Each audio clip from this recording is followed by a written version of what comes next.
Recently, I got a couple of books that I had pre-ordered and I really desperately need to get to them before somebody spoils it for me, and with how popular these books are, I'm honestly shocked that it hasn't happened yet. And then I also just checked out a book from my library that I really need to get to because I think I only have like 10 days left with it, so I figured I would dedicate this reading vlog to reading things I really need to get to.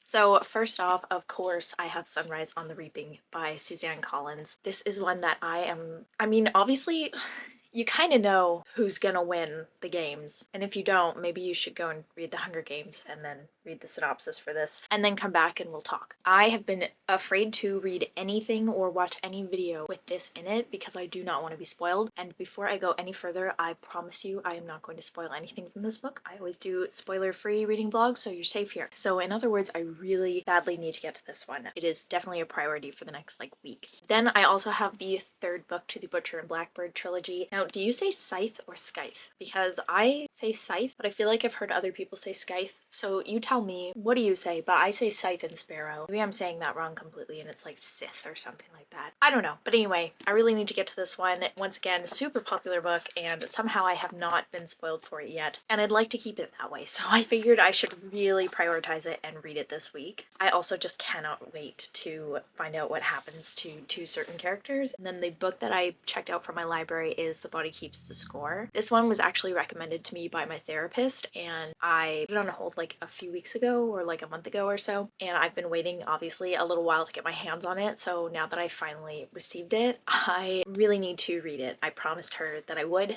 so definitely need to get to that one. It is an audiobook, so I'm really looking forward to maybe just relaxing and gaming while listening to it. And that being said, I am really in the gaming mood right now, so I think my boyfriend and I are actually going to play some Minecraft, and I'm going to start with that one.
So it definitely took a few days, but I just finished The Body Keeps the Score, and this was a very informative and thought-provoking read. Definitely felt like it was meant for me at this time in my life, and I'm pretty sure that's why my therapist kind of recommended it to me. And I am recommending it to you if you want to learn about trauma, PTSD, anxiety, basically an array of mental illnesses and how they affect your body and like your physical well-being. Super interesting, and definitely makes me want to do yoga a little bit more often. So I think because of this book, I'm going to try to incorporate that into my daily routine clean more frequently. I also tried to kind of do more fun things while I listened to this audiobook, less like cleaning and chores around my house and more like playing Minecraft and baking cupcakes, because it's a very, very heavy book. So I kind of wanted to listen to it while doing things that kind of counteract that and maybe balance it out a little. I will say too, when I was making cupcakes, I was using just a tiny little plastic sandwich bag to pipe the icing, which I've never done that before, but I don't know where I've put my piping bag. So anyway, I was doing that and the seam of the bag split and the icing blew out the side of it. So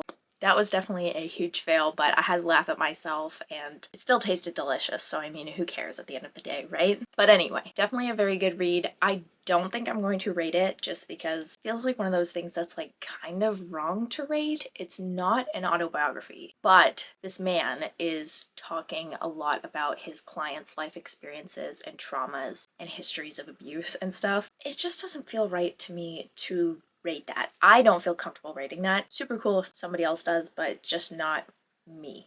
But I'm going to leave it at I highly recommend it if you're interested in that sort of thing. If you think that sort of thing is not your cup of tea or it just might be a little too much, probably skip it. So next I have to start Sunrise on the Reaping by Suzanne Collins, because I think we're like a week after it's been released and I have made it this long somehow without being spoiled, and I'd like to keep it that way. So I need to get to this. The thing is though, I don't really feel like reading it right at this second because I feel like I'm still trying to digest Body Keeps the Score.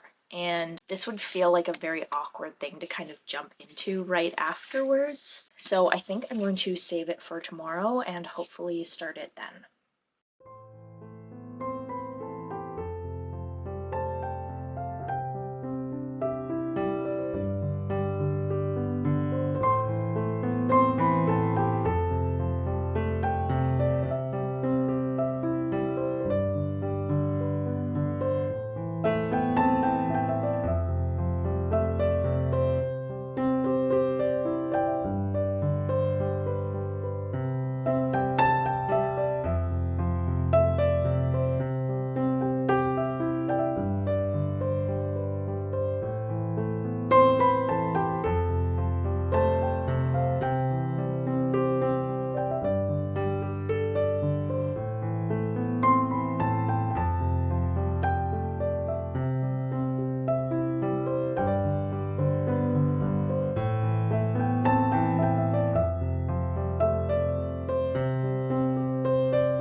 I cannot believe I know I finished Sunrise on the Reaping. I don't know if we're ever going to get another new book by Suzanne Collins ever, but I really Hope we do. I hope that's in the cards for the future because I need it. I need more. I need everyone's story at this point, honestly. I promise you I'm not going to spoil a single thing talking about this. I'll only say a few vague things about it and my rating. So first of all, this book was so freaking good. I thought it was going to be predictable because if you have read The Hunger Games and you've read the synopsis, you kind of know where it's going, but it still had twists and turns and kept me on the edge of my seat. So that was really, really nice and something I was kind of nervous about going into it. So Suzanne Collins definitely delivered on that front. Two, it was very bittersweet to read this because on one hand, I wanted to read it very, very slowly because I didn't want it to end. I don't know how long we're gonna have to wait for a new Suzanne Collins. I don't know if we're ever gonna get one. But then I also wanted to devour it super quickly because I didn't want to be spoiled, and then also like I didn't want to put it down. It was so freaking good. Right, Minnie? Yeah. And then I am rating it 5 stars. This was a literal masterpiece and I loved it so much. I honestly feel like I could cry. I don't know, even if I wanted to explain to you the feelings that this book gave me, I can't. Like, there's honestly no words. Now I'm definitely feeling like I'm still in the mood for reading, so I do think I'm gonna actually pick up this one tonight. I didn't think I was going to want to pick anything else up right after finishing Sunrise on the Reaping, but I don't know, I feel like I still really want to read. And this one should be completely different, so I can't see myself really having a problem with like getting stuff mixed up at all. The one thing I will say is that after I finish a 5-star read like Sunrise on the Reaping, sometimes it sends me into like a reading slump afterwards, or makes everything I read afterwards feel like it's not very good. So I'm really hoping that that does not happen with this one.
I just finished Scythe and Sparrow and I freaking loved this book. I'm going to rate it 4 stars just because like it's a little bit cringy at times and it doesn't feel like something I can honestly give 5 stars, but I really loved it. I loved how this book kind of tied the trilogy together Thank you, Eowyn. And I was a little nervous going into it because I felt like the two main characters might not be my favorite from what I had seen from them in the previous two books, but it turns out I actually really did end up loving them. I just kind of had to get used to them. And all in all, in this trilogy, the characters are solid. I enjoy them all. They all kind of stand out and have their own kind of personalities for a pretty big cast of characters, but they still also all kind of fit together, and yeah, super good. I really enjoyed it, and I also love that there is a little bit of a hint at the end that she's going to be writing more in this kind of universe. Can't wait to read that. I'm really hoping that Brynn Weaver actually comes out with that sooner rather than later because I need more. I would love more. I'm definitely going to be looking for more of her books in the future as well. Anyway, really loved it. Super glad that I finally read it. And I also got a new reading chair, which I am very excited about as well. I finally got one of those, like, it's not really an egg chair. I don't know. It's super cozy. I still have my other chair and it is in my office. I've just moved it to a different spot and put this in its spot, and so far I am loving it. It's very comfortable and I can definitely see myself kind of sitting in it for hours and reading, so I can't wait to do like my next 24 hours of reading, or maybe even get to dedicate like a day of reading to this chair. Other than that, I think that's gonna do it for this video. I hope you have a great rest of your week and happy reading.